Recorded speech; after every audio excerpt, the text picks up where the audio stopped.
Okay, so I like to start off humanities class talking about the revolutionary time, the beginning of our country's founding, Declaration of Independence, Constitution, Federalist Papers, and a bunch of topics surrounding those. Um, but I've noticed with every year that I teach it that it's hard to dive into that language if you don't have um, if you don't have the vocabulary, if you don't know what's really going on. And so I'm going to try to start out with The Law by Frederick Bastiat because it was written in French and then translated to English, and so the the language is a little easier to get. It's more of a modern kind of language, so it's more accessible for you. So, with that said, um, we'll just start reading it. I'm going to do this in 20-minute increments. I'm going to read for 20 minutes, and I'm going to give you vocabulary that I think you need to look up and understand. And obviously, I'm going to post it before, and so really, you'll get the vocabulary. I have to read this, extract the vocabulary, and then put it in the front of this video. Thank goodness for video editor. So yeah, let's get started. So again, The Law by Frederick Bastiat. When a reviewer wishes to give special recognition to a book, he predicts that it will still be read 100 years from now. The Law, first published as a pamphlet in June 1850, is already more than 100 years old, and because its truths are eternal, it will still be read when another century has passed. Frederick Bastiat, 1801 to 1850, was a French economist, statesman, and author. He did most of his writing during the years just before and immediately following the Revolution of February 1848, talking about the Revolution of France. This was the period when France was rapidly turning to complete socialism. As a deputy to the Legislative Assembly, Mr. Bastiat was studying and explaining each socialist fallacy as it appeared, and he explained how socialism must inevitably degenerate into communism. But most of his countrymen chose to ignore his logic.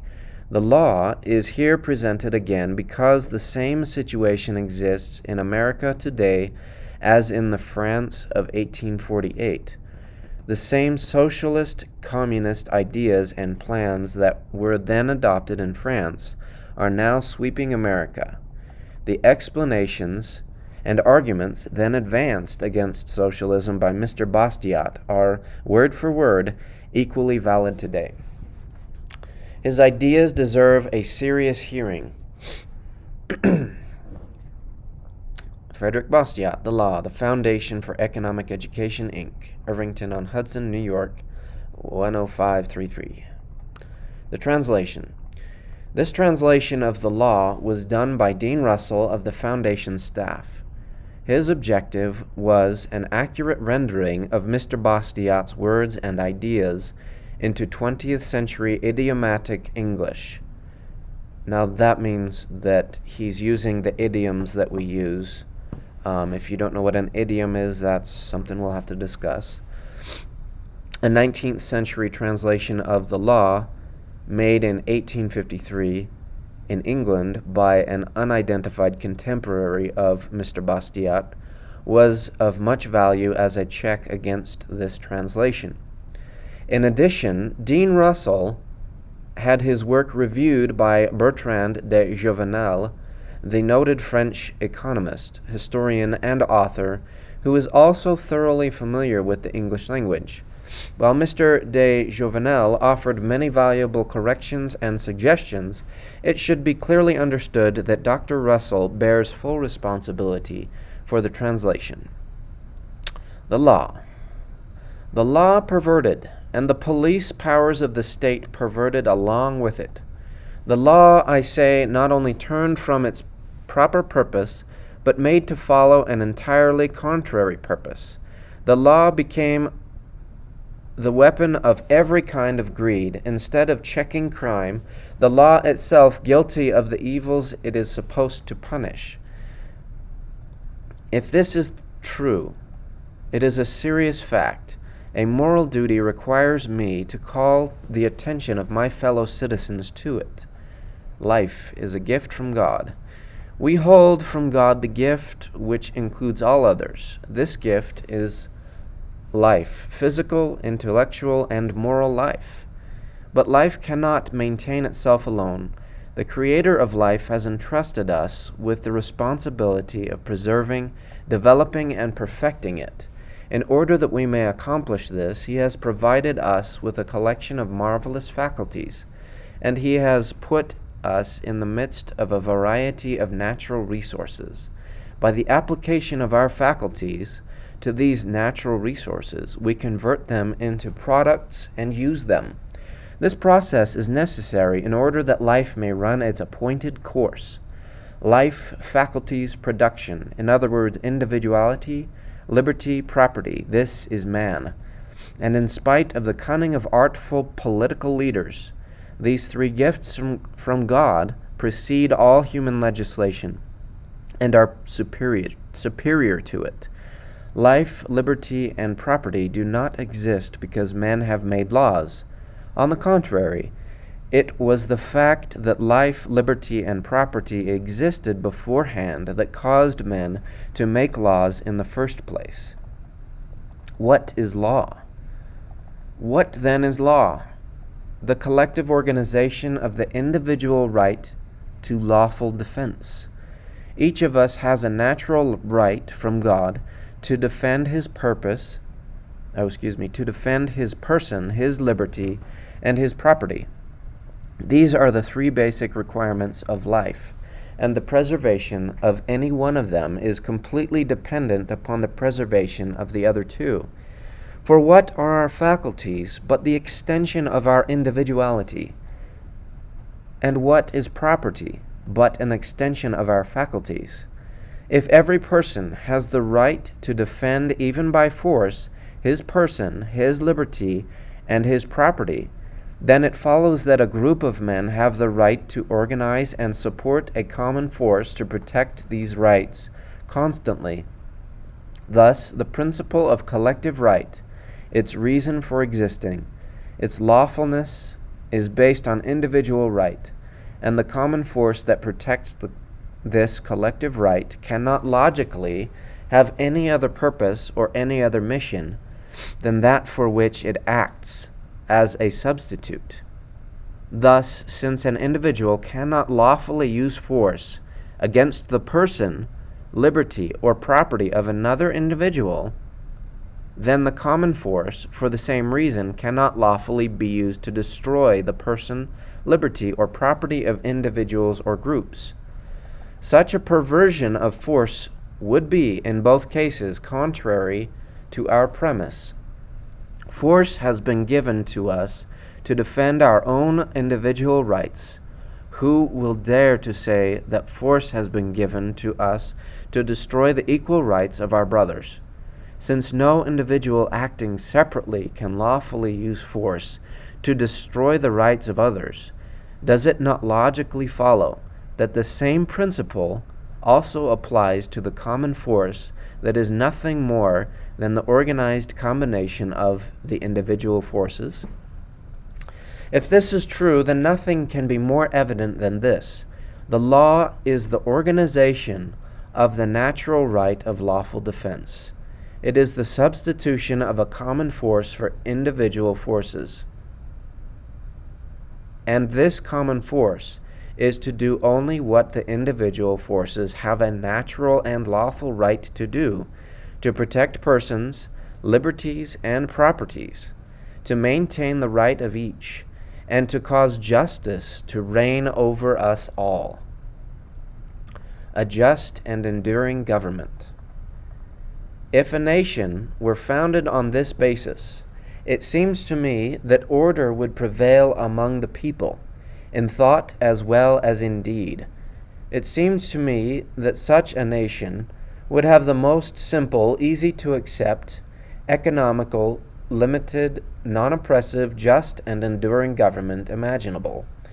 Whatever its political form might be, under such an administration, everyone would understand that he possessed all the privileges as well as all the responsibilities of his existence. No one would have any argument with government, provided that his person was respected, his labor was free, and the fruits of his labor were protected against all unjust attack. When successful, he would not have to thank the state for our success. We would not have to thank the state for our success. And conversely, when unsuccessful, we would not more think of blaming the state for our misfortune than would the farmers blame the state because of hail or frost. The state would be felt only by the invaluable blessings of safety provided by this concept of government. It can be further stated that, thanks to the non-intervention of the state in private affairs, our wants and their satisfactions would develop themselves in a logical manner. We would not see poor families seeking literary instruction before they have bread. We would not see cities populated at the expense of rural districts, nor rural districts at the expense of cities. We would not see the great displacements of capital, labor, and population that are caused by legislative decisions. The sources of our existence are made uncertain and precarious by these state-created displacements. And furthermore, these acts burden the government with increased responsibilities. A complete perversion of the law. But unfortunately, law by no means confines itself to its proper functions, and when it has exceeded its proper functions, it has not done so merely in some inconsequential and debatable matters. The law has gone further than this. It has acted in direct opposition to its own purpose. The law has been used to destroy its own objective. It has been applied to annihilating the justice that it was supposed to maintain, to limiting and destroying rights which its real purpose was to respect. The law has placed the collective force at the disposal of the unscrupulous who wish without risk to exploit the person, liberty, and property of others. It has converted plunder into a right in order to protect plunder, and it has converted lawful defense into a crime in order to punish lawful defense. How has this perversion of the law been accomplished, and what have been the results? The law has been perverted by the influence of two entirely different causes: stupid greed and false philanthropy. Let us speak of the first.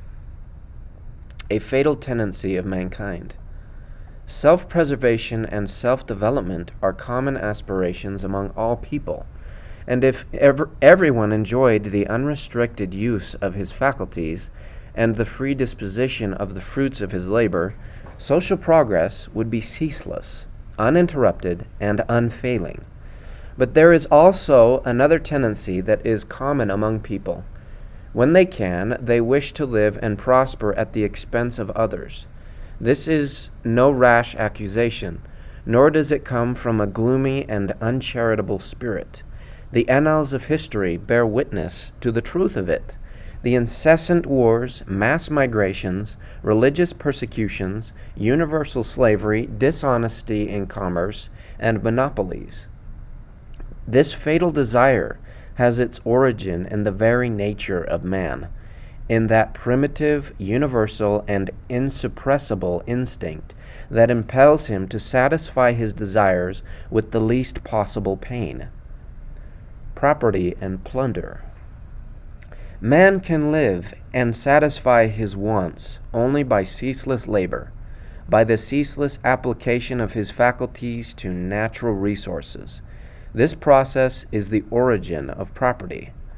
But it is also true that a man may live and satisfy his wants by seizing and consuming the products of the labor of others. This process is the origin of plunder. Now, since man is naturally inclined to avoid pain, and since labor is pain in itself, it follows that men will resort to plunder whenever plunder is easier than work. History shows this quite clearly, and under these conditions, neither religion nor morality can stop it. When, then, does plunder stop? It stops when it becomes more painful and more dangerous than labor. It is evident, then, that the proper purpose of law is to use the power of its collective force to stop this fatal tendency to plunder instead of to work. All the measures of the law should protect property and punish plunder. But generally the law is made by one man or one class of men, and since law cannot operate without the sanction and support of a dominating force, this force must be entrusted to those who make the laws. This fact, combined with the fatal tendency that exists in the heart of man to satisfy his wants with the least possible effort, explains the almost universal perversion of the law. Thus it is easy to understand how law, instead of checking injustice, becomes the invincible weapon of injustice. It is easy to understand why the law is used by the legislator to destroy, in varying degrees, among the rest of the people, their personal independence by slavery, their liberty by oppression, and their property by plunder. This is done for the benefit of the person who makes the law, and in proportion to the power that he holds. Victims of lawful plunder. Men naturally rebel against the injustice of which they are victims. Thus, when plunder is organized by law for the profit of those who make the law, all the plundered classes try somehow to enter by peaceful or revolutionary means into the making of laws. According to their degree of enlightenment, these plundered classes may propose one of two entirely different purposes when they attempt to attain political power. Either they may wish to stop lawful plunder, or they may wish to share in it. Woe to the nation when this latter purpose prevails among the mass victims of lawful plunder, when they in turn seize the power to make laws. Until that happens, the few practice lawful plunder upon the many, a common practice where the right to participate in the making of law is limited to a few persons. But then participation in the making of law becomes universal, and then men seek to balance their conflicting interests by universal plunder. Instead of rooting out the injustices found in society, they make these injustices general. As soon as the plundered classes gain political power, they establish a system of reprisals against other classes. They do not abolish legal plunder. This objective would demand more enlightenment than they possess. Instead, they emulate their evil predecessors by participating in this legal plunder, even though it is against their own interests. It is as if it were necessary, before a reign of justice appears, for everyone to suffer a cruel retribution, some for their evilness, and some for their lack of understanding. The results of legal plunder. It is impossible to introduce into society a greater change and a greater evil than this, the conversion of the law into an instrument of plunder. What are the consequences of such a perversion? It would require volumes to describe them all. Thus, we must content ourselves with pointing out the most striking. In the first place, it erases from everyone's conscience the distinction between justice and injustice. No society can exist unless the laws are respected to a certain degree. The safest way to make laws respected is to make them respectable. When law and morality contradict each other, the citizen has the cruel alternative of either losing his moral sense or losing his respect for the law. These two evils are of equal consequence, and it would be difficult for a person to choose between them. The nature of law is to maintain justice. This is so much the case that in the minds of the people, law and justice are one and the same thing. There is in all of us a strong disposition to believe that anything lawful is also legitimate. This belief is so widespread that many persons have erroneously held that things are just because the law makes them so.